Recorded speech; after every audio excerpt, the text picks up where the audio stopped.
Hey y'all, I'm back again with another weekly reading vlog with the Dragon Reborn. This is for week 3 now.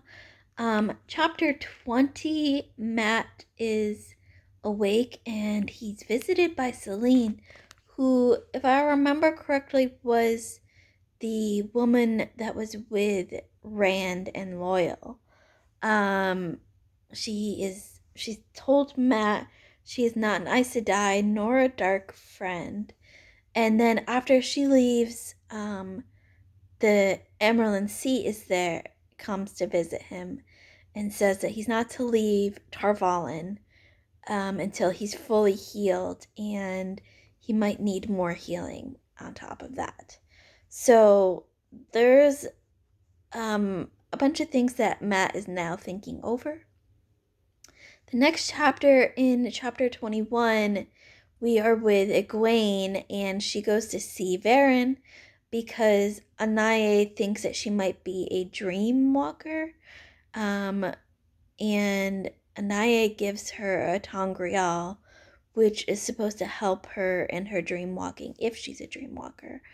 And she reminds Egwene that in these quote dreams, they're actually real. She's actually there, and she shows her a scar on her own body that she got from being in one of these dreams, that they're not just your average everyday dreams, that you're actually there in whatever is happening in that dream.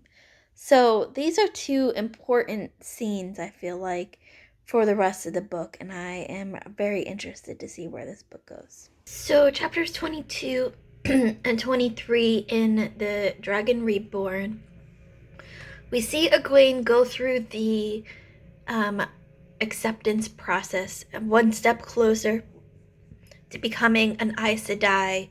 She has to go through pains and sufferings, which all revolve around Rand. So there's 3 different scenarios: the what was, what could, will be, what was, what can be, and what will be, kind of like the past, present, and future alternative ones, obviously. And they all involve Egwene leaving Rand in peril. And then when she comes through the last arch, the Amerlin Sea is there, and something went wrong during this process with Egwene. We don't know what it is yet, but something is different than it was for everyone else. And so now they got to figure out what went wrong, why it went wrong. At the end of chapter 23, Egwene goes into Nynaeve's room and finds Elaine there. She had just gone through the process right before Egwene did. She is crying in Nynaeve's lap, saying that she couldn't be that evil. She couldn't have done it. We don't know what Elaine saw when she went through the process. And so now Nynaeve has to kind of console both Egwene and Elaine about everything that happened in the process. And so there's that. This book kind of is, it feels kind of like middle book syndrome, where it's one of those bridge books that takes you from one place to another. I mean, there's interesting things in it, but at the same time, I enjoyed the other books more, like I've said before. So, I'm interested to see where it goes, but it's kind of meh right now for me. So, chapter 26,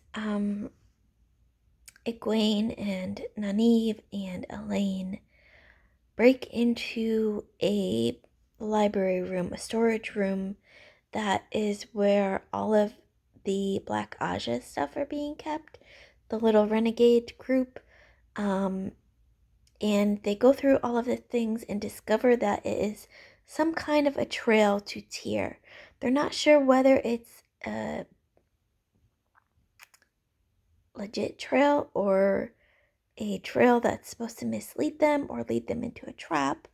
They're not sure what, but all things point to Tyr now.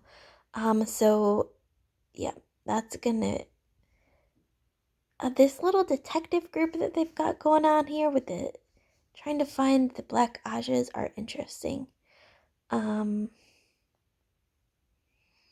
I feel like a lot of this book is set up for something to happen in the future. So it's kind of, we'll see. So chapter 28, I gotta say, I love Matt in this book. Now that he's awake and conscious and himself again, he is hilarious. In chapter 28, essentially Nynaeve, Egwene, and Elaine have tricked him into traveling to Cainlin with a letter for Elaine's mother. He said he wouldn't go. He said he couldn't go because of the Amerlin seat. And they have decided to use one of their two essentially get out of free passes that the Amerlin seat gave to Nynaeve and Egwene while they're supposed to be finding the Black Aja. They gave that to Matt to leave Tar Valon on his journey to Cainlin. And just seeing Matt's interactions here is so funny and so well worth this read. So I've gotten a lot of progress in the Dragon Reborn. I'm up to chapter 37 now. Basically, things that have been happening since I last checked in. Matt is on the loose now, and he's run into Tom Merlin, who is going to be at least traveling with him, if not helping him. Perrin and Moraine and Lan and Loyal are still on the hunt for Rand. However, Perrin had this dream, well, a series of dreams, really. The first one, this wolf took him to this gathering of dark friends, and Myrddraals and Balsamon was there. And then Lanfear showed up. So he knew shit was crazy there. There was danger there. And then immediately he gets taken away and he's put into the scene with Rand and a whole bunch of dead bodies.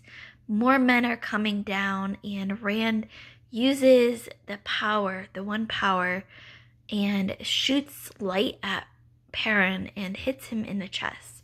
Perrin survives. He wakes up and tells Moraine about everything that's happened. Moraine says that she doesn't think he can channel the one power yet, but that doesn't mean the Red Aja won't try to gentle him, and he needs to be very careful. And he's also mentioned that there was a girl on the ship that they're on,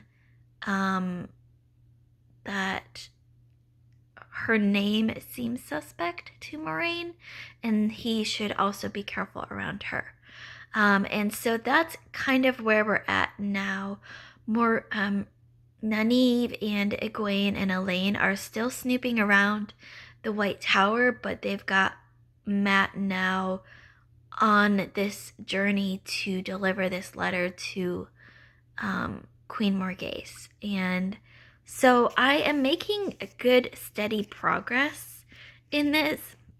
According to the audiobook I have at the speed that I'm going now, which is about 2.0 times speed especially while I'm immersion reading. I have, I think, like about 5 hours, a little over 5 hours left in the audiobook. So I will definitely have it finished by the time our live show happens this weekend.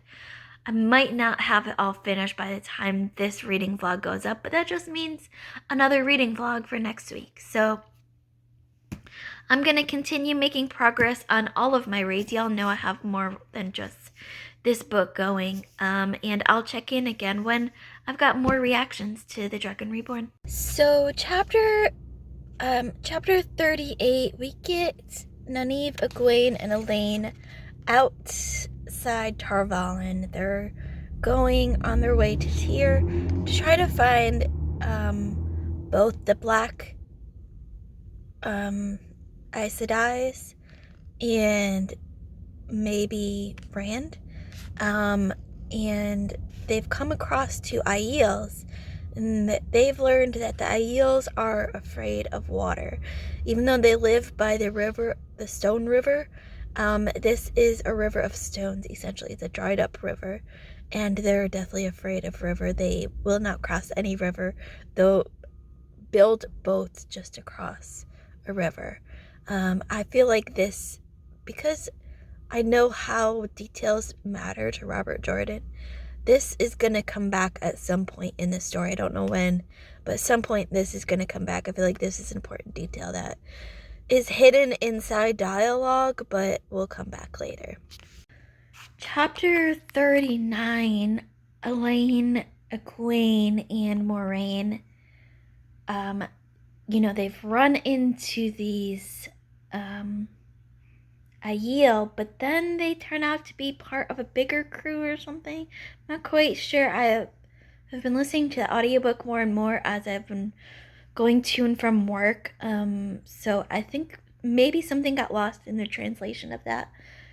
But long story short, they're now captured by the Murderall and Aiels, and they've taken their Aes Sedai rings, and also the ring that Lan gave Nynaeve. And so now they've got to figure out how to get out of this and continue on their mission. So this is the first time they've been in this kind of situation alone, outside of Tar Valon and all that help that can come. A real test of their powers. So this is going to be interesting. So I'm going to leave it here at chapter 42. I've just finished listening to, and then I'll pick up again for our last weekly reading vlog for this week. There's parts of this book that I'm really enjoying and other parts not so much. I think this is still the third. I think it still goes The Great Hunt, The Eye of the World, and The Dragon Reborn for me in terms of ranking, but we'll see how this ends up, because if it's anything like book 2, it's gonna have an amazing ending. So that's it for now. I will check in with you guys again really soon. Thank you all so much for watching these, and I love you all to the moon and back.